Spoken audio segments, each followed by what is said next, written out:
Good evening. Good evening. These lights are so bright, I hardly see you.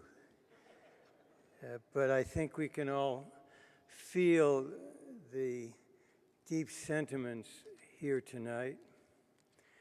First, let me say a special hello to Debbie Wasserman Schultz, our national chairman and a colleague. We're so glad you're here, Debbie.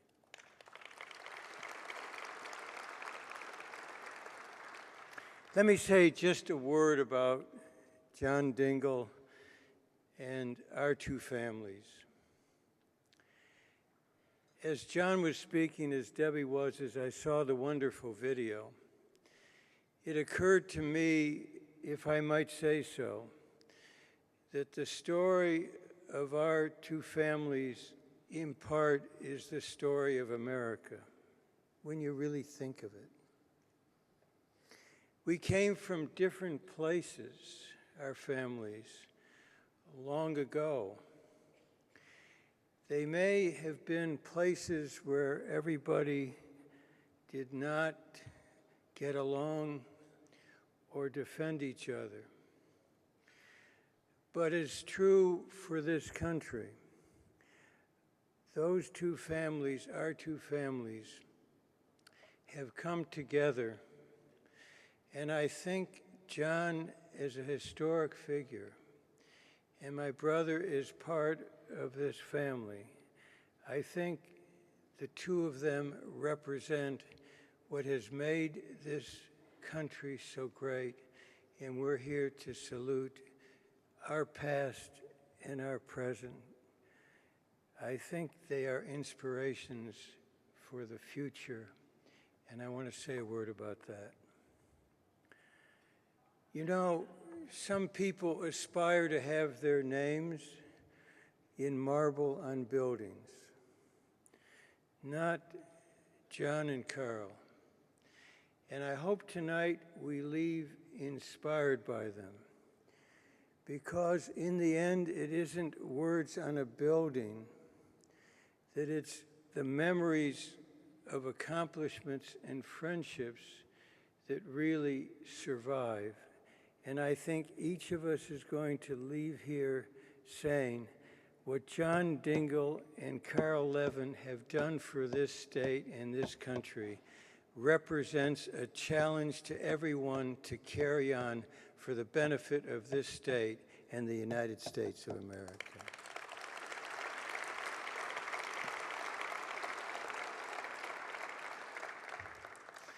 So I thought, how was I going to speak tonight? I've said words about Carl various places. It's been my privilege as someone who has been so close. And I break up.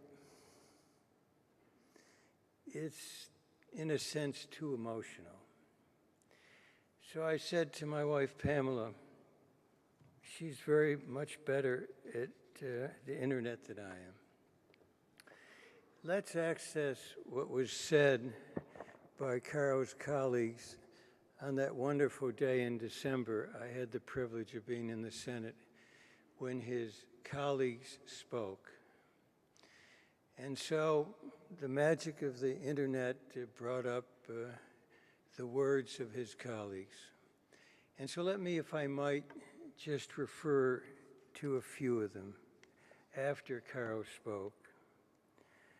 Senator Collins of Maine, she said, he's truly a senator's senator.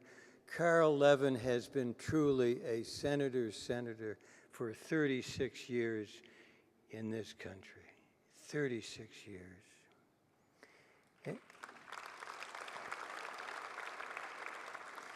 And then Debbie Stabenow. I picked this out. David used a slingshot to bring down Goliath, but Carl Levin can topple a tycoon, and you know who that might be, with nothing but a binder full of subpoenaed documents And we have all seen him do it, haven't we?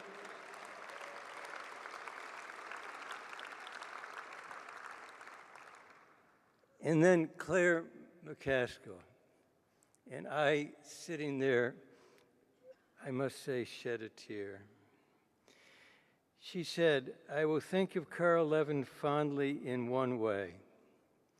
His shoulders slightly stooped, his hand grasping a piece of paper, not an electronic device." He still doesn't use that very well. His walking quickly toward me with his head down, peering over those ubiquitous glasses, saying, "Claire, have you read the language? Have you read the language?" Carl said to his colleagues, "Read the language and understand the bills. That's good for the Senate in the United States of America."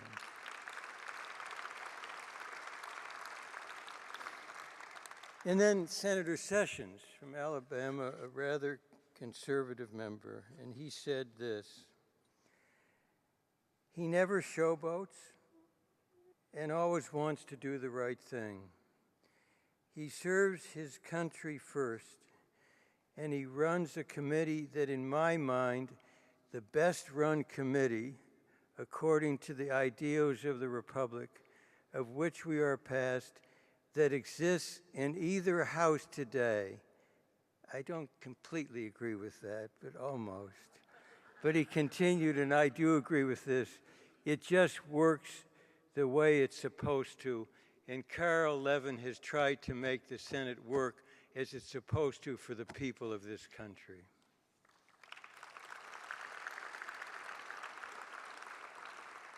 And then Sherrod Brown. "No one in this body has stood up against special interests for the most powerful interests in this town more effectively and more energetically than Carl Levin. He sure has stood up to the special interests of the United States of America, hasn't he?"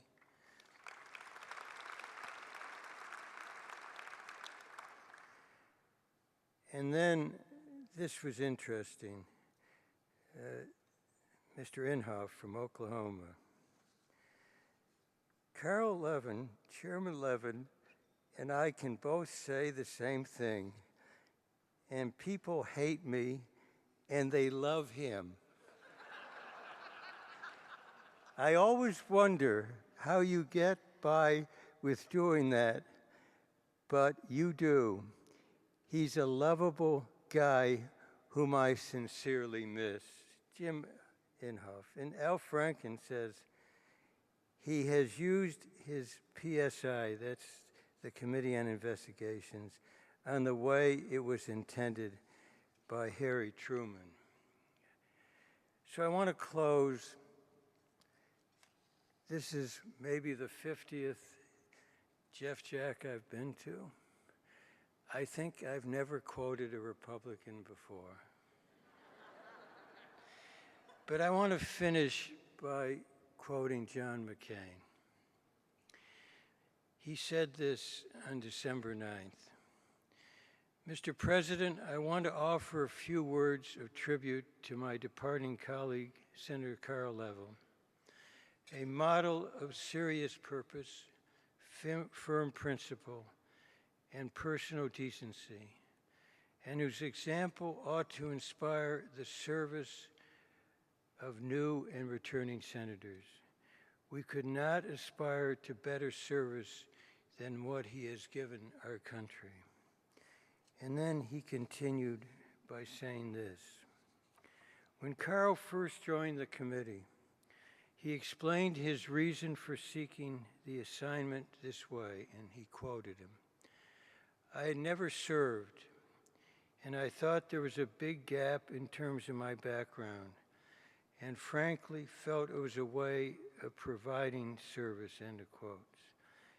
He might have never served in the military, but he has surely served our military well, and he has served the national interests armed forces protect in our exemplary manner that the rest of us would be wise to emulate.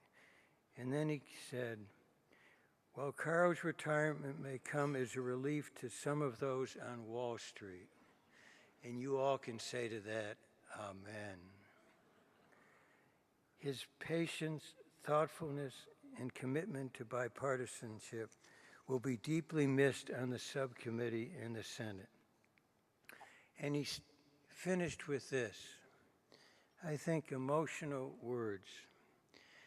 One of the great satisfactions in life is to fight for a common cause with someone you haven't always agreed with, someone whose background, views, and personality are different than yours, and yet you discover, despite your differences, you have always been on the same side in the big things. Thank you, Carl, for that privilege and for your friendship and example. The committee is going to miss you. The Senate is going to miss you. The men and women of the United States Armed Services is going to miss you, as will the entire country. And the senator finished, and I will miss you a lot, a lot. Someone whom we've all been privileged to know for 36 years and all my life, Senator Carl Levin.